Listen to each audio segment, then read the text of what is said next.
Зургийг ажиллаад өнөөдөр ямар хичээл судлах талаар таамаглаарай. Өнөөдрийн сэдэв бол усны нөөц хэрэглээ ба хомсдол юм. За зорилго нь бол усны нөөц тархалтын хэлбэрүүдийг судалж, усны хомсдолд нөлөөлж байгаа хүчин зүйлүүдийг тодорхойлон зохистой хэрэглээний талаар дүгнэлт гаргах юм аа. Өнөөдрийн хичээлээр усны нөөц тархалтын хэлбэрүүдийг тодорхойлж, Монгол болон дэлхийн ус ашиглалтын хэлбэрүүдэд дүгнэлтгээд мөн усны хомсдолд орж буй бүс нутгуудыг тайлбарлаж, усыг хэмнэх аргуудыг тодорхойлох зорилт тавьж байна. Усны гадаргын талбай болон ус хураа газрын эслэх талбай өгөгдлийг ашиглан тооцоолол хийцгээе. Усны эзлэх хувь нь 71% байгаа бөгөөд нийт цэнгэг усны нөөц 2.5 өссөн өгөгдөлтөөр үндэслэн тооцоолол хийх боломжтой. Өнөөх нийслэлийн эсрэг сангад манай дэлхийн гадаргын 71%-ийг ус эзэлдэг бөгөөд нийт усны ердөө 2.5% нь цэнгэг ус юм. Цэнгэг усны төрлүүд нь цасан бүрхүүл, гол мөрөн, газар доорх ус, усан гол болон нуур зэрэг хэлбэрээр оршдог. Усны нөөцийн тархалтай танилцсан.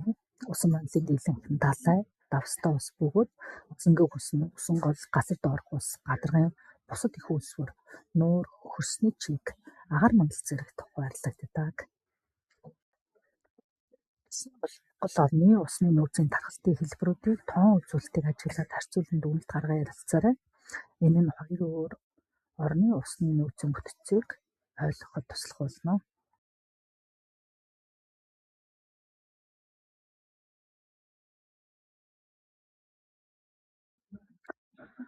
Бразил улс цэнгэг усны нөөцөөр тэргүүлдэг бөгөөд энэ нь дэлхийн нийт цэнгэг усны ойролцоогоор 12%-ийг эзэлдэг.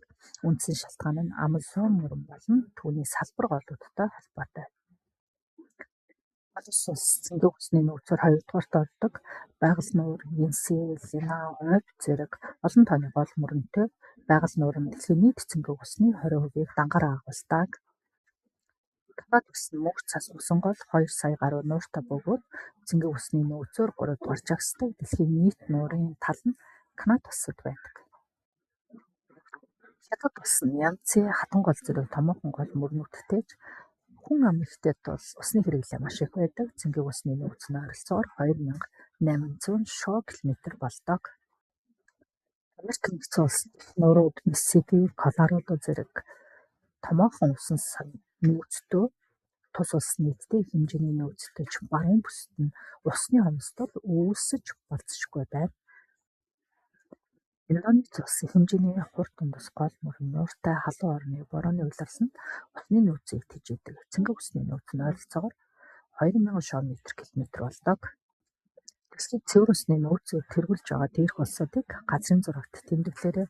За энэ нь улс орнуудын байршлыг нөөцийг хэмжээтэй уялдуулан авахд тустай. Усны хомсдол үүсэх үндсэн шалтгаанууд нь уур амьсгалын өөрчлөлт, хүн амын өсөлт ба хотчлт, хөдөө аж ахуй ба үйлдвэрлэл, үндэсний өөрчлөлт, зөв бүс хэрэглээ,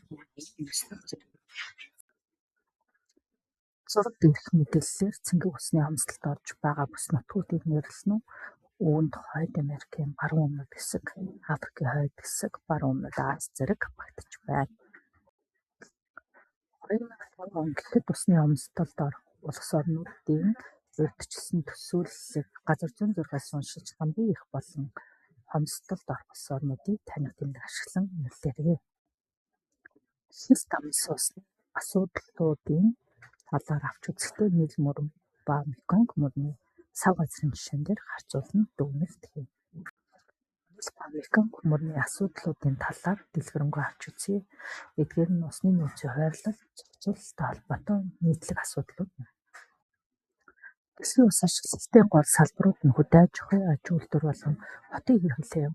Графикийг ажиглаад LTV усны хэрэглээ их байгааг дүгнээрэй. Дэлхийн ус ашиглалт байгуу усны уул мөрийн талаарх мэдээллийг ажиглаарай.